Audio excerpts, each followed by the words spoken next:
সাহেবের সাথে আলাপ হয়েছে, দক্ষিণ সুরমার মাননীয় সাংসদ মাহমুদুজ্জামান চৌধুরী কোয়েসের সাথে আলাপ হয়েছে।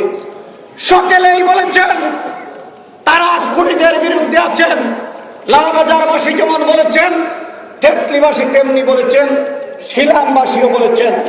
তাহলে আমরা এই সভাস্থল থেকে প্রশাসনের উদ্দেশ্যে বলতে চাই, পুলিশের কাজলত আমাদের জানা আছে।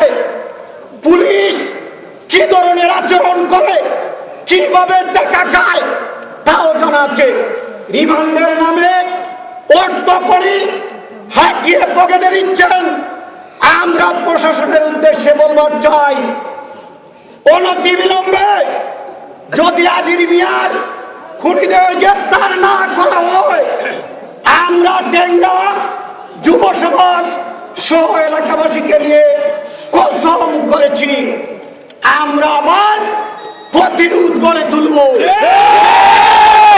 আমরা এইসব সন্ত্রাসীদেরকে, তাদের ভাইকে, তাদের বাবাকে পুলিশের হাতে ধরে তুলে দেব। দীর্ঘায়িত করছি না, নেতৃবৃন্দ বক্তব্য রাখবেন। এখানে যারা এসেছেন তারা দেশ চালান, সমাজ চালান। এটা কোন সংস্কৃতি, কোন সভ্যতা? বিচার রাখা অবস্থায় আমাদের আজির মিয়াকে খুন করা হলো। আজির মিয়াকে খুন করা হয় নাই, মুরব্বীদেরকে খুন করেছে।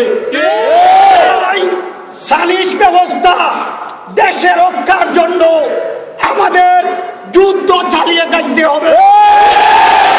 যুদ্ধ হচ্ছে খুনিদের ভাইকে, খুনিদের চাচাকে, খুনিদের